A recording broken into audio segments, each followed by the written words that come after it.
Bom dia, boa tarde, boa noite, eu sou Maíta Castilho, sejam muito bem-vindos a esse canal e hoje eu quero falar sobre o filme do Maníaco do Parque. O filme que conta a história do serial killer Francisco de Assis Pereira, mais conhecido como Maníaco do Parque, estreou recentemente no último dia 18 de outubro na Amazon Prime e era um dos filmes mais esperados do ano, especialmente para quem é fã de true crime, assim como eu. Porém, a obra acabou se tornando um fracasso de crítica já nas primeiras semanas, por N motivos, e são esses motivos que eu quero comentar aqui nesse vídeo. Mas antes de entrar na análise do filme, eu quero só contextualizar quem foi o Francisco de Assis Pereira, ou quem é ele, né, porque ele ainda tá vivo e pode ser solto, inclusive, em 2028, mas isso é história para outro vídeo. Mas, enfim, eu quero só relembrar esse caso, né, para que a gente possa entrar, então, como ele é retratado no cinema, tá? Ou melhor, no streaming, né? Francisco de Assis Pereira, que ficou conhecido mais tarde como Maníaco do Parque, era um motoboy, aparentemente um cara normal, que nos seus momentos de folga gostava de patinar, então ele fazia parte de alguns grupos de patinadores que patinavam aos finais de semana ali no Parque do Ibirapuera, em São Paulo, e quem o conhecia achava que ele era um cara normal, apesar de ser meio reservado, né, de não ter uma vida muito às claras, né, parecia ser um cara normal, mas por trás dos panos era um monstro que matava, violentava, abusava, torturava mulheres e até que ele foi descoberto ninguém nem imaginava. Qual era o modus operandi do Francisco de Assis Pereira? Ele, que era um cara que tinha uma boa lábia, apesar de ser muito feio, completamente desprovido de beleza, se você olhar a figura dele não tem nada de atraente, mas dizem que ele tinha uma boa conversa, um bom papo, né? E ele abordava algumas mulheres ali, todas com o mesmo estereótipo, com o mesmo biotipo, então ele gostava de mulheres morenas claras, com cabelo comprido, preto, ondulado, encaracolado, e com corpão, e ele abordava essas mulheres ali na estação de metrô, algumas, né, até no próprio Parque do Ibirapuera, que ele chegou a ficar amigo, mas o lugar que ele atuava mesmo era na estação do metrô, e ele ficava conversando com essas mulheres a princípio e acabava ganhando a confiança delas. Qual era a conversa que ele trazia? Ele chegava com uma mochila dizendo que ele era um fotógrafo de uma revista de catálogo de cosméticos, né, mais especificamente da Avon, que nos anos 90 era muito popular, porque não tinha o recurso de fazer compras pela internet, como a gente faz hoje, né? Então, como é que eram feitas as compras que não eram feitas nas lojas? Nos catálogos físicos, nas revistinhas da Natura e da Avon. Então, ele dizia que ele era fotógrafo da Avon, que a modelo que tinha fechado com a equipe tinha dado um furo e que a equipe estava ali, precisava de uma modelo e ele viu aquela mulher ali, ela era bonita, tinha um perfil que casava com a necessidade da equipe, se ela podia ir acompanhá-lo, né, para tirar umas fotos e ganhar um cachê. A mulher, pega de surpresa, algumas desconfiavam e caíam fora, mas algumas mais inocentes, mais simples e muitas delas necessitadas financeiramente, porque tem algumas que depois, né, foi revelado que algumas das vítimas dele tinham perdido o emprego, outras estavam passando por momentos de problemas pessoais, né, terminado o relacionamento, enfim, problemas, né, pessoais, e acabavam vendo aquilo como uma oportunidade e seguiam o cara, subiam na garupa da moto dele e ele levava essas mulheres até a mata ali, né, até o Parque do Estado, e ele levava essas mulheres para dentro da mata, dizendo que a equipe estava esperando ali para tirar foto, e quando ele se aprofundava ali no meio do mato com essas mulheres, ele se transformava no monstro que ele de fato abusava sexualmente dessas mulheres, torturava e matava e desovava, inclusive, os corpos ali, próximos uns dos outros, no local que ficou até conhecido depois como cemitério. Ele criou ali porque ele matava e descartava os corpos ali nesse mesmo local. Ele atuou dessa maneira durante um bom tempo, até que começou uma investigação, a polícia começou a cruzar as informações e acabaram chegando nele como suspeito. Ele acabou fugindo, foi pego na divisa do Brasil com a Argentina, porque ele foi denunciado por um pescador. A polícia então conseguiu prender e ele foi preso, está preso então desde 1998, Pegou mais de 200 anos de pena aí, mas como a gente sabe que no Brasil não se pode ficar preso mais de 30 anos. Hoje são 40, né? A lei mudou, mas na época que ele foi julgado eram 30 anos. Então, em 2028, inclusive, completa 30 anos e ele tem a chance de ser solto, tá? De pegar aí, de ir pro regime semiaberto, né? Ter uma liberdade condicional concedida aí, mas aí já é um outro caso, porque também vai precisar ser aprovado pelos psiquiatras forenses, pela própria polícia, e dizem que ele não tem condição. Parece que ele mesmo já chegou a dizer que se ele sair ele volta a matar, porque o cara é um psicopata, e não sou eu quem tô dizendo, tá? São os próprios psiquiatras que o entrevistaram, que conversaram com ele, né, quando foi preso, enfim, né? Mas isso é a história para outro momento. Mas conhecendo, então, o caso do Maníaco do Parque, eu não vou me aprofundar aqui como foi feita a investigação, porque é um caso muito legal, mas tem alguns canais aqui no YouTube que falam, né, detalhadamente, como o próprio Investigação Criminal, o canal do Beto Ribeiro, tem o livro do Ulysses Campbell também, que foi lançado em setembro, tá? No início de setembro agora de 2024, também conta detalhes, enfim, é muito legal você conhecer o caso de verdade, mas eu não vou gastar tempo falando aqui sobre a investigação, tá? Porque o assunto aqui é a análise do filme, que eu vou entrar então agora. Nós temos um filme que não é um filme ruim de assistir, tá? Eu já quero começar falando que se você tiver curiosidade de assistir, vale a pena assistir sim, porque é um filme legal, os atores são muito bons, o Silvério Pereira, inclusive, que interpreta o Francisco, ele tá muito bem, ele é um ótimo ator, né, então não tem nem como falar que ele não fez bem esse personagem, ele é muito bom. Então é um filme agradável, né, é um filme assistível, é um filme que te prende a atenção, é legal pra assistir. Se fosse uma obra de ficção, ok, acho que seria um filme, sim, muito bacana de se assistir. Porém, conhecendo o caso, existem alguns erros assim grotescos, a começar pela personagem coadjuvante que divide, na verdade, o tempo de tela de filme com o próprio personagem principal, que é o Francisco, que é uma jornalista chamada Helena, que na verdade não existiu. Essa jornalista é uma personagem fictícia que é introduzida na história como uma jornalista investigativa que resolveu investigar o caso, e aí é ela quem descobre quem é o autor dos crimes, é ela quem descobre as vítimas, é ela quem descobre tantas coisas e vai atrás até da confissão dele. Então, assim, ela faz um papel de policial. E aí destoa muito da realidade, porque, assim, você colocar uma personagem que divide tempo de tela com o personagem principal, quando a gente tá falando de um true crime e um dos crimes mais conhecidos do Brasil, não faz muito sentido, porque assim, a história se perde um pouco, primeiro nos dramas pessoais da personagem com o pai dela, depois com a questão da necessidade dela, sendo uma jornalista iniciante, né, que a gente chama de foca, na gíria e no jargão do jornalismo, querendo a sua primeira matéria, querendo a capa do jornal, e ela trabalha no Notícias Populares, inclusive, que é um jornal que existiu na década de 90 e que costuma-se dizer que era um jornal que se você torcesse espirrava sangue, porque ele era muito sensacionalista, ele falava de crime de uma forma assim muito gritante, era um jornal muito popularesco mesmo, né, muito sensacionalista, e essa jornalista que não existiu trabalha no jornal que existiu na vida real, que é o Notícias Populares, e aí ela tá ali doida pra querer aparecer, pra ter uma grande matéria, pra ter a sua capa, sua manchete na capa e tal.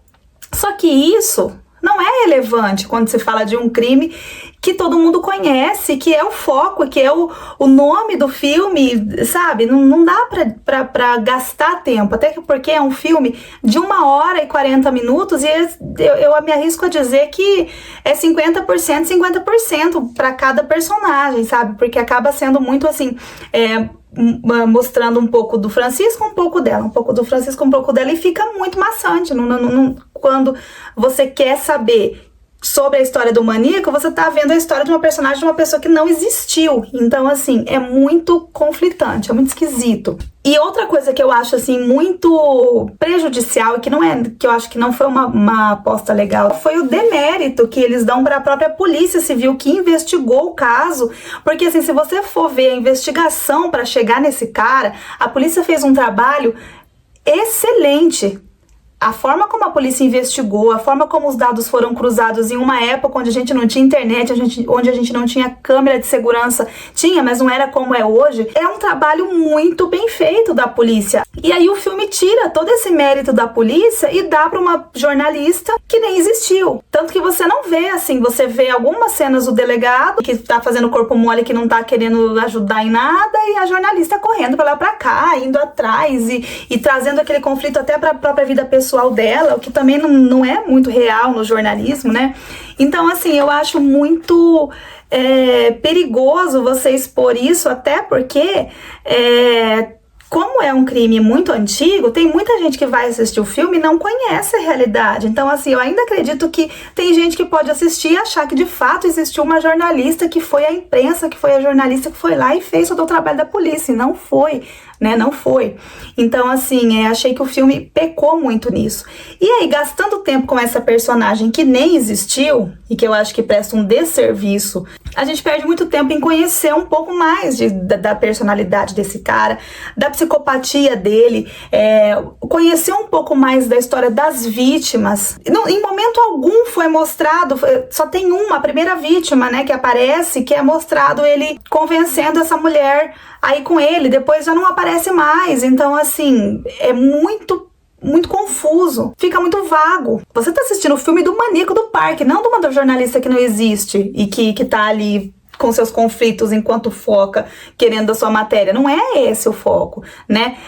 Apesar de ser um assunto relevante ali dentro da história dela, mas não tem nada a ver, não precisava disso dentro. Eu acho que, assim, eu vi algumas críticas também, concordo, né? Algumas pessoas falando que essa história toda dessa jornalista foi criada justamente como uma reparação histórica, né? Porque a época, gente, se hoje existe o machismo, em 1998 existia muito mais, até hoje, né? Quem fala do Maníaco do Parque lembra-se muito das vítimas que aceitaram subir na garupa e entrar no meio do mato com ele. Então, assim, culpou-se muito as vítimas na época, né? Então falavam assim, mas por que elas foram? Por que elas, bem feito, né? Quem mandou ir, não foram burras, foram...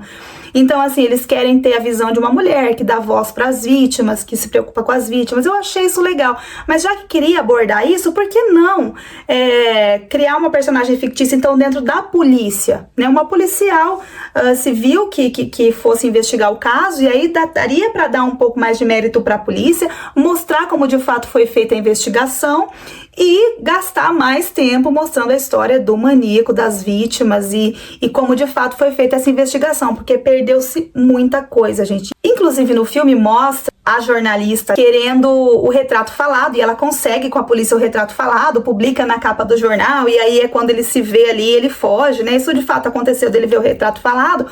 Porém, como esse retrato falado foi feito na vida real, é digno de uma história de Hollywood. Uma das vítimas que morreu antes, que até faz referência a isso, inclusive aparece um pouco no filme, mas a parte principal não aparece, que é do retrato falado, né? Então o que aconteceu? Uma das vítimas, quando estava conversando com ele e recebeu o convite de ir até a mata para tirar foto, conversou com a prima no telefone.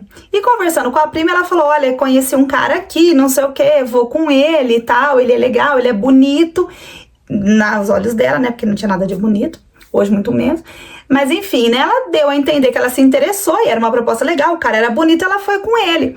Só que essa mulher desapareceu, morreu, né, e aí depois, quando cruzaram os dados, viram que devia ser todas aquelas mulheres que tinham sido encontradas mortas, desaparecidas, deveriam ser vítimas do mesmo cara, tal. Essa prima entrou em contato com a polícia, contou que tinha conversado com a vítima antes dela ir com ele, e essa prima tinha falado que tinha se interessado pelo cara. E ela falou assim, olha, eu conheço o gosto da minha prima para homem e ela gosta de homem moreno, do cabelo escuro e mais ou menos dessa altura. E foi falando como que era o gosto da prima dela.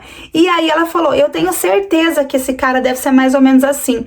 E com a descrição da prima, A polícia fez o retrato falado, divulgou, e foi aí que ele foi preso, porque o retrato falado saiu na televisão, saiu nos jornais, virou, né, foi divulgado e tal, e aí acabou chegando na cara do maníaco do parque. E assim, isso não foi falado em momento algum no filme. Ficou muito ali em cima da jornalista querendo o retrato falado para publicar na capa e ter a matéria dela de capa. Então, assim, não tem sentido nenhum, não precisava disso. Então, assim, achei muito mal feito. Achei, assim, de novo, se fosse uma história totalmente de ficção, até seria interessante assistir. Embora o filme retrate a função da imprensa de uma forma completamente romantizada e utópica, porque na cena final, inclusive, a jornalista é quem vai lá entrevistar o maníaco e fala assim, não, eu vou lá e vou fazer ele confessar. Gente, eu falo isso com conhecimento de causa, eu sou jornalista, estudei jornalismo, atuei na área e não existe, um jornalista nunca vai cumprir a função da polícia, assim, dentro de uma delegacia, né? Nunca a polícia não conseguiu uma confissão e vai lá, não, vem o jornalista aqui, não, deixa que eu... Não tem isso, não tem, né?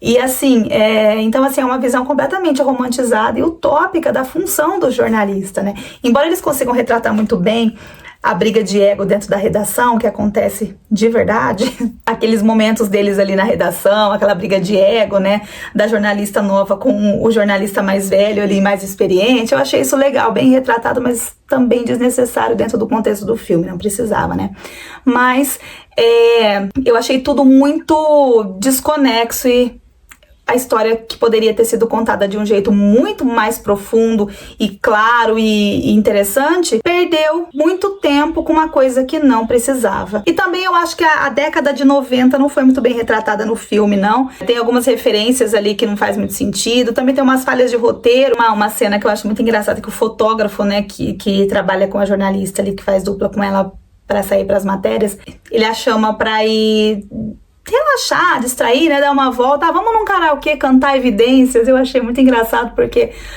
não Evidência é uma febre nos karaokês hoje, né, porque ela voltou na moda, apesar de Evidências já existir naquela época, ela não era essa febre toda, principalmente nos karaokês como é hoje, né. Se ele falasse, vamos cantar um El Chan, vamos cantar sei lá, um Zezé de Camargo, uma música da época dele, não sei, né, qual que tava em alta, mas enfim, vamos cantar alguma coisa da época, né, vamos cantar um Netinho de Paula, vamos cantar um Mexe a Cadeira do Vini, vamos cantar, né, mas não, vamos cantar Evidências, tipo assim, não é coisa dos anos 90, né, não é, então assim, eu achei tudo muito, a fotografia, a caracterização, o figurino, ficou uma coisa muito estranha, sabe, muito fora da época mesmo, então assim, não achei um filme nota 10, não é. Embora seja um filme que dê pra você assistir, você tá assistindo ali, o filme, você vai prestando atenção, vai assistindo e acabou e tal. Mas assim, não é um filme fiel à realidade, mas é um filme que dá pra assistir, né? Só que se você não conhece o caso, se você tá tendo contato com essa história pela primeira vez, eu sugiro que você primeiro vá pesquisar sobre o caso, vá assistir algumas reportagens, vá assistir esses canais que falam aí sobre os crimes, né, para você conhecer a realidade, para depois você assistir o filme e aí você consegue tirar as suas conclusões e separar o que é verdade e o que é ficção, tá? O mesmo acontece naquela série do caso dos irmãos Menendez, né, da Netflix, que também distorceu muito a realidade, abusou muito da licença poética e quem não conhece o caso real acaba se contaminando com a série e fica um choque de realidade ali, né? Então, vale assistir primeiro a história real, pesquisar e depois ir pra ficção. Então, se você ainda não assistiu, quiser assistir, vale a pena, mas não vai esperando muita coisa, tá bom? Então, essa é a minha opinião sobre o filme. Esse foi o vídeo de hoje. Se você gostou, deixa o seu joinha, se inscreve no canal se você não é inscrito, deixa o seu comentário aqui também, me conta se você já conhecia o caso, me conta se você assistiu o filme, se você gostou ou não, se você não assistiu ou vai querer assistir ainda, me fala aqui, conversa comigo, deixa a dica para os próximos vídeos também que eu aceito, e eu agradeço a sua companhia, a sua audiência e espero te ver de novo por aqui, tá bom? Um beijo pra você e até o próximo vídeo. Tchau, tchau!